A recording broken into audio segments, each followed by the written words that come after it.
man, Jim Walsh, the JW from the 19th.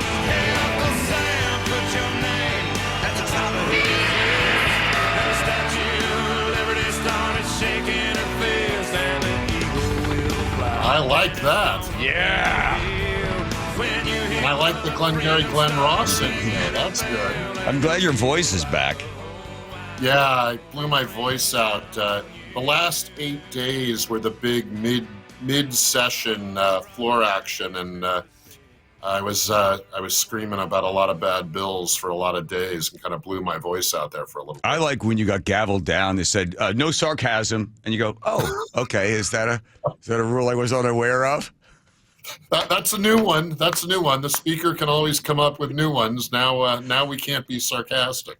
Who are the 2 or 3 guys that sit behind you? Is Dent one of them? Who are those guys that always seem to enjoy you? Dent sits behind me. Ed Orcutt sits behind me. And Orcutt is the pun master, of course. Yes. He always spins a bunch of awful dad puns into his speeches. But Orcutt's got a good sardonic sense of humor. And Sam Lowe is back there, and Peter Abarno are back there. Those are kind of the guys behind me on the camera shots. I have to say that anybody that wants to run for elected office, think about being up till 2 o'clock in the morning and having to make sense of all this stuff. So we appreciate you coming on. What do you want to hit? We've got Parents' Bill of Rights. That's a big story. And then you going after the motor voter law. And then, of course, not being able to have a gun. By the way, I loved all your amendments on the permit for the gun stuff. Which one do you want to start with first, Jim? Well, the Parents' Bill of Rights thing is still that's the biggest one, John. I mean, it really is a major issue. And it really is not a partisan issue. And I think that's why some of the progressive left in Olympia really don't like it. They fear the issue because it brings people together. I mean, you don't have to be a Republican. You don't have to be a Democrat. You don't have to be a conservative, liberal, anything to believe that parents are the primary stakeholders in a kid's upbringing. And there's a lot of rhetoric. There's a lot of, bad law around this stuff right now. But I think that it's an important issue, and this thing that happened yesterday. So the speaker, Rep. Jenkins out of Tacoma, and you had her on your news break there. She's all kinds of wrong on this issue. The argument that she and the progressive left make is that the Parents' Bill of Rights, which is current good law, and that came out of the initiative a couple years ago, 2081. Right now in our state, we have a Parents' Bill of Rights. The ACLU and a bunch of left-wing groups tried to get it overturned in court. The court said it's good law. The state court's ruling was the Parents' Bill of Rights is good law. It's not in conflict with anything else in state law. It's not in conflict with federal law. It's good law. So the left wanted to try to get it thrown out of in the courts. That didn't work. So now they got to try to do it in the legislature. Right. And their argument is it's confusing. It's not confusing. The whole point of the court ruling was it's not confusing. It's clear law. It's good law. It's solid. But they're stuck to this narrative. Oh, it's confusing. Confusing and that's to who? What we heard last night. Confusing. Right, exactly. Confusing to who? Confusing to people who are obtuse and want to be confused. No, the Bill of Rights is very clear. It's 14 points. It's primarily about notification and information. So this is the stuff that parents or legal guardians of minor children have to be told about their kid. You can't hide the information from them. You can't tell them they can't access it. You have to tell them what they want to know. You have to volunteer it in some cases to them. And it mostly has to do with stuff at school, but it also has to do with a few things in healthcare environment and medical services or mental health services, counseling, that a minor child is receiving. Parents have to be told.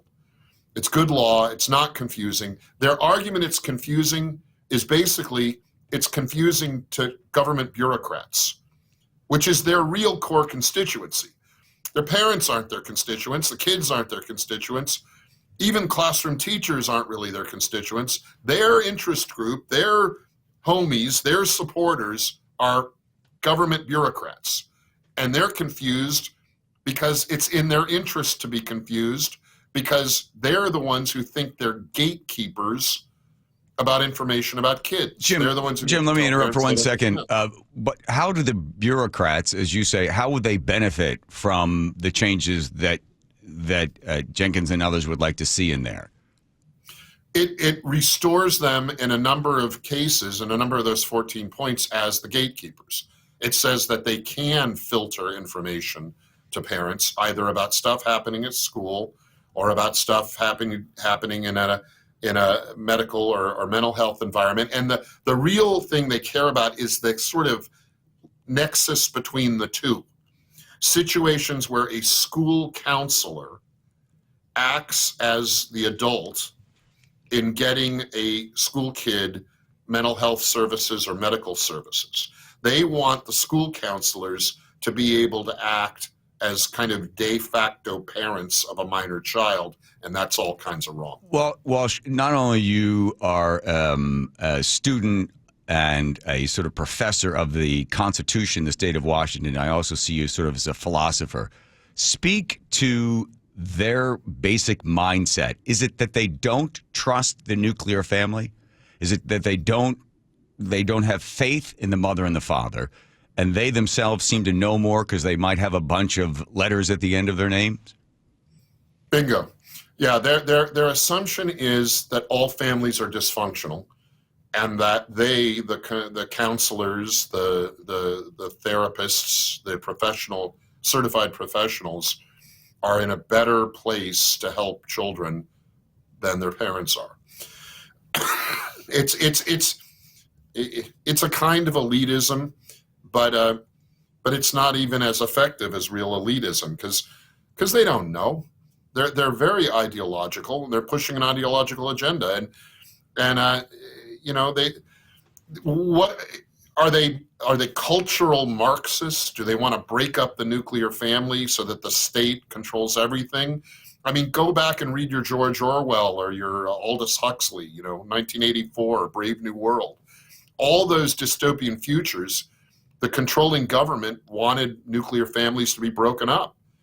And it's hard not to see that. I dropped a few 1984 references into the floor debate last night, and they were talking about how the experts need to determine what historical real history is and what real science is. And it's like, well, who gets to determine real or accurate history and science, It's the person who controls the language today, controls the past, controls the future. That's Oceania has always been at war with East Asia, of course. Right. And who that's dropped what we want to Marcosi? Anybody throw a Marcosi reference in there? No, but I've done it before. That's lost. That's lost on them. But let's talk about, you did get some wins on this thing, because before it was basically, don't worry about it, we'll handle everything. We'll take the kids off campus, we'll take them over and get them affirming care. You don't need to know about that. We'll give you 48 hours before we tell you whether your kid was raped or not. So you got some wins. You were able to get this thing at least into some semblance of a recognizable, rational way of dealing with kids and parents and having the state in its place. What did you succeed with, Jim? Well, probably, yeah, they did take a couple of our amendments, our suggested changes, and the most significant one was they had this language in their original version of their bill to gut the Parents' Bill of Rights that said that if a child was the victim in a crime, and this has usually, frankly, it's some sort of sexual misconduct at school, the school could hold that information for 48 hours from the parents. Yeah. And that was a absolute idiot piece of this proposal. They did agree to get rid of that, and that the school can't hold the information. It has to notify parents immediately if there's even an allegation. Okay, so there's a win. There's a win for you. Yeah, I'm just barely, though, and John, I'm a little concerned about it for this reason. They actually accepted two versions of amendments that fixed that, which I believe can be resolved in the process, in the legislative process. But it might be a defect that they allow to stay in the bill. And then when it gets to Ferguson's desk, he could line item veto that improvement out, because he'll say, well, there are two versions of it in this, and they're slightly contradictory, so I'm going to cut that piece out. And that would get back to a situation where a school could sit on the information. So I'm going to watch that, and we'll see. But all in all, John, this bill guts the Parents' Bill of Rights. Now, they're going to claim, well, it makes it less confusing. But again, it's not confusing.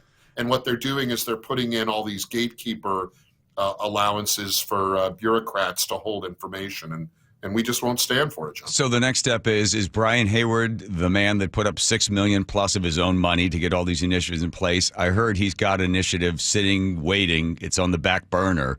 What's the next step? Have you heard whether Brian's going to move forward again with something similar to try to hold them accountable to our initiative process? Yeah, well, I mean, he already fired a shot across their bow. He filed one version of an initiative which would repeal the repeal, which would put the Washington Parents' Bill of Rights back into law. So, I mean, we can do that if we need to. We want to try to fix that in the legislative process between the state legislature in Olympia and the governor. But if they are determined to do this stupid stuff and undermine parents' rights, we can go back and do another initiative, and we'll keep playing this game as long as they want to. So as long as your voice holds up, let me switch and get all the way down to the firearm permit bill, which I loved all your amendments. I think one of them basically was like, listen, if you think this is a good idea, let's try it out in one section.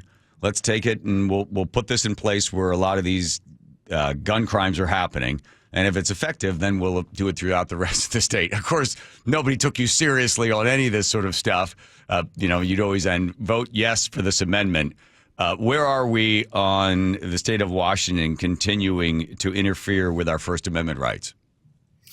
Well, I don't even like First Amendment and Second Amendment, John. Second Amendment is what we're talking about here. Yeah. And it's better than Second Amendment. I was like, when we're talking about gun rights, I like the Washington State Constitution's version better than even the Second Amendment to the federal. The Washington State Constitution's Article 1, Section 24 is the state's version of the Second Amendment, and it's better because it doesn't say anything about a well-regulated militia. It just says straight out, the right to keep and bear a firearm in defense of yourself is an individual right, and it can't be impaired. So the state constitutional language is clearer and stronger. We were able to kill a bunch of anti-gun bills they tried to put forward this time. They had one where you'd have to have a $25,000 bond, like an insurance policy. Right, and no insurance company company said they were going to do that. Right. So you're going to have to put your own, basically self-insure. That one's gone. We knocked that one down. They had a safe storage one where if someone steals your gun and uses it in a crime, you could be held up to a felony, right? Because somebody used your gun in a different crime. We killed that one. The one that is still alive is this permit to purchase. This is a new state permit, different than a concealed pistol license. So in addition to a CPL, a new permit you would have to get to buy any firearm, a pistol, a rifle, a shotgun, anything. And you'd have to go through a bunch of safety training, as well as live fire training in order to get this permit that would allow you to buy a firearm. And it's basically set up to be so expensive, getting the permit process, and so difficult that people just won't be able to legally buy guns. And it's real bad. I mean, we tried to fix it with amendments. Some of them were aggressive, and some of them were less aggressive. We really tried to fix it. There's no way to fix it. It did go through the House anyway. Mm-hmm. Now it'll have to go through the state Senate, but it creates this permit you got to get to buy a gun, and that is a violation of that Article 1, Section 24. So is that going through? I also like the fact that you try to throw in there, okay, if you're military, if you've served in the military, you don't need to go and get training again. And they said, no, that's not also, you have to go get training. The reason this would be an impediment is, one, you're going to have to wait for somebody to sign up for the class. You're going to have to pay the money. And then what are going to be the standards? You're going to have to hit some target from I don't know how many feet or yards away that can all be established by them. They just don't want you to have a gun. They don't mind criminals having guns. They don't want you to have a gun. Yeah, the gangbangers in Hilltop aren't going to wait for their permit. They're just going to get their guns. It's just it's a stupid thing. It's unconstitutional. It's a poll tax. It's forcing you to fork out hundreds or maybe even a couple $1,000s to get this permit in order to exercise an enumerated right in the Constitution. That's a poll tax. That is unconstitutional, illegal. Some of the stuff about getting the permit invades your privacy. That's Article 1, Section 7 of the state constitution.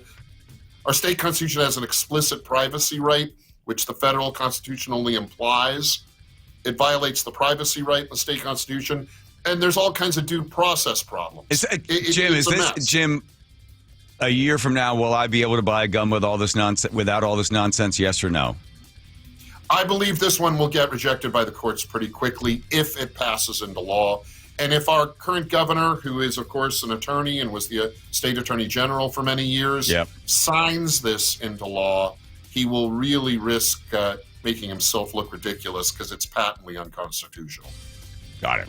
Mr. Walsh, from the 19th, get back in there again. Continue to do the good work. Thanks for spending some time with us.